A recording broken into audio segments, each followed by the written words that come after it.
रेणु जी, राधे राधे।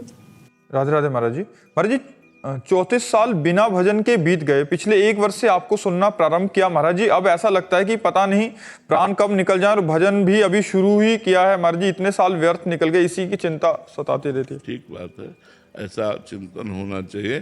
पर अब जो बची उसको संभाल लो, जो आयु बची है उसको संभाल लो, इसी से काम बन जाएगा। अंतिम संभल जाए, फाइनल समझ जाए तो सब संभल गया।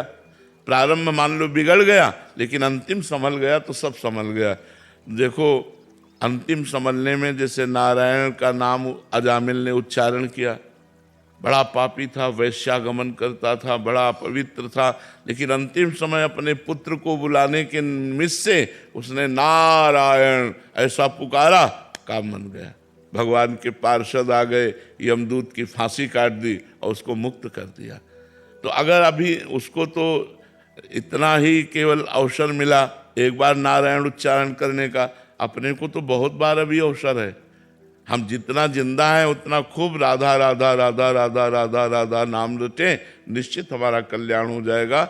अब हमें चिंता नहीं करना, पश्चाताप तो होना चाहिए कि अगर हम बचपन से भजन करते होते तो कितना सुंदर होता, लेकिन हमारा जीवन व्यर्थ चला गया। पर अब जितना जीवन बचा है हम उस जीवन को भगवान को अर्पित कर दें, उस जीवन को भजन में लगा दें, यही सार्थकता है। भजन ही जीवन है। चाहे जितना बैंक बैलेंस जमा कर लो, चाहे जितना बढ़िया मकान बना लो, चाहे जितनी बढ़िया गाड़ी खरीद लो, चाहे जितने सुंदर पत्नी पुत्र पति आदि हो, मरना है यहाँ। और जब मरना है तो कुछ साथ ले जाना नहीं है।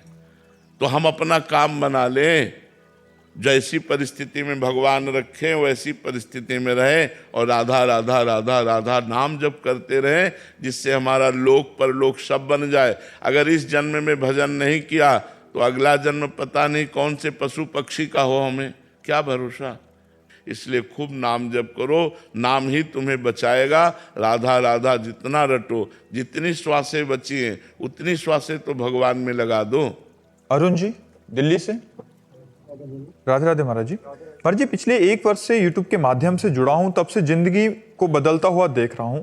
सवाल भी कम हो गए हैं और शिकायतें भी समाप्त हो रही हैं, लेकिन इच्छाओं की ओर आकर्षित हो जाता हूं।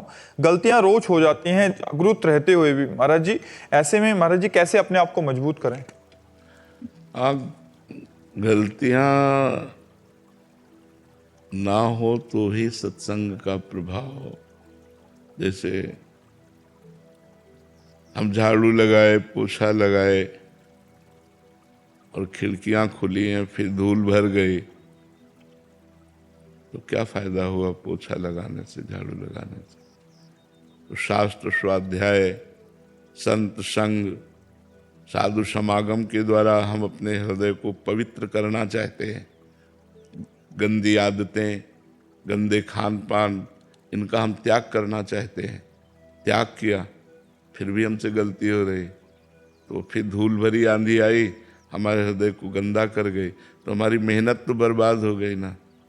जो हम प्रयास कर रहे हैं उस प्रयास में असफलता हमें प्राप्त हो रही, तो हमको गलतियों को बंद करना होगा। देखो, घड़े में अगर एक छेद हो और हम पानी भरना चाहें तो पूरा नहीं भर पाएंगे। छेद बंद कर दो, एक एक बूंद डालते रहो, तो एक दिन घड़ा भर जाएगा। ऐसे ही हमको पहले गलतियों को छोड़ना होगा। जो गलतियां खान पान आचरण में हैं उनको हमें छोड़ना पड़ेगा, क्योंकि वैसे भी आप वयस्क हो चुके हैं। अवस्था जो गलतियों वाली है वो क्रॉस कर चुके हैं। अब आपको कंट्रोल में होना चाहिए, हर इंद्री कंट्रोल में होनी चाहिए, और आप परमार्थ के पथिक बने और जीवन का परम लाभ लें। परमानंद क्या है? परमानंद क्या है? भगवदानंद। हम उधर बढ़े, आखिरकार शरीर छूट ही जाएगा। शरीर छूटने के पहले यदि आगे की व्यवस्था अच्छी नहीं की तो पछताना पड़ेगा। हम तुम सबको जाना है, जाने की तैयारी कर लो।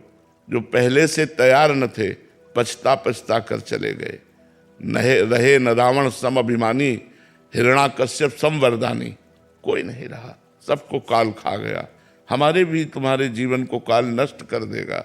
इसलिए हमको गलतियों से बचाकर अपने जीवन को अब लो नसानी, अब ना न सही हो, हमें अच्छाई की तरफ बढ़ना चाहिए। हम गलतियों से परास्त तब होते हैं जब हम सहन नहीं कर पाते।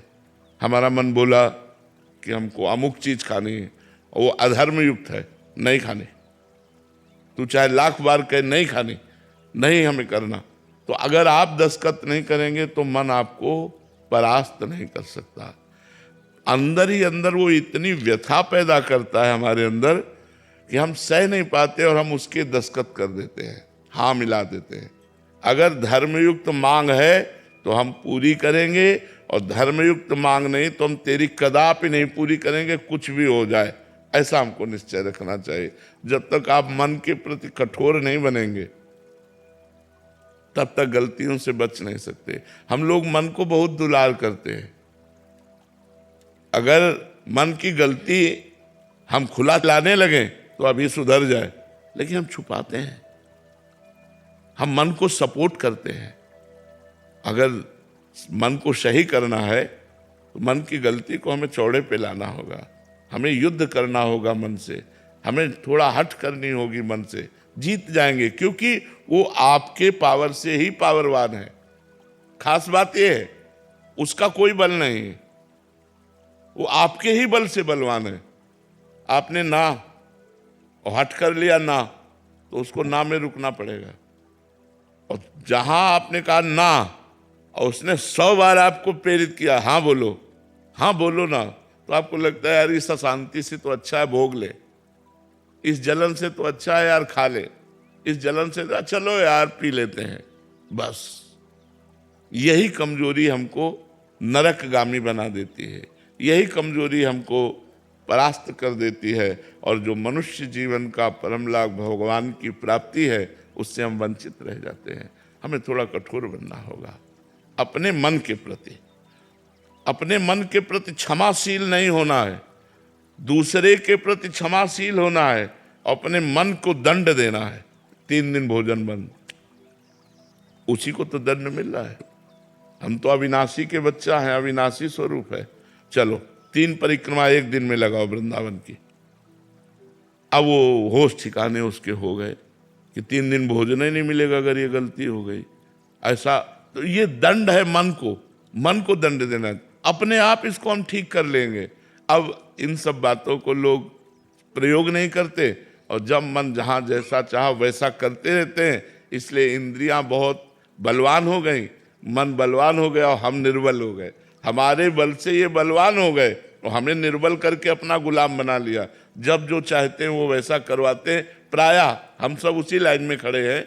अगर हम कठोर हो जाएं, थोड़ा सा संभल जाएं, तो ये सैनिक हैं, आप राजा हैं। आप जैसा चाहो वैसा इनको घुटने पे ला सकते हो, लेकिन आज वो सैनिक होते हुए भी वो हमको घुटने पे खड़े किए हैं। अंदर ही अंदर दबकावे, नहीं करेंगे, कुछ भी कर ले, अपने आप ठीक हो जाएगा। आप लड़ो तो थोड़ी देर मन से, लेकिन मन से 1 मिनट भी आप लड़ना नहीं चाहते। इतना दुलार करते हैं मन को कि वो जहां बोला तहां दस्तखत कर दिया, हाँ ठीक है, क्योंकि पता है अगर नहीं किया तो जलाएगा। उसी जलन को जो सह गया वही महात्मा। जो काम क्रोध लोभ आदि के वेग आते हैं, जलन आती, उसी को सहना, परमार्थ पे चलना होता है।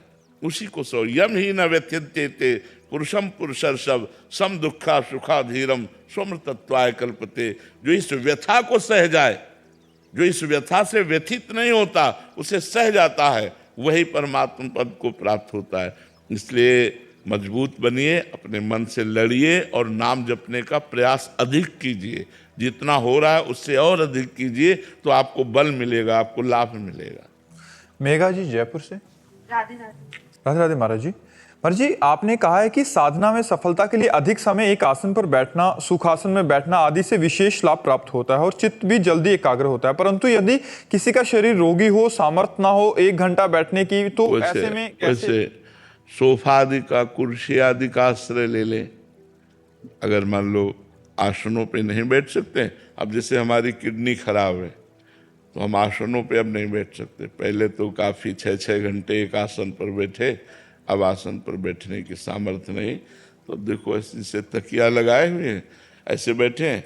अब ऐसे हम बैठे हैं, एक पैर नीचे कर लिए, आराम मुद्रा में हो गए, भजन कर रहे हैं।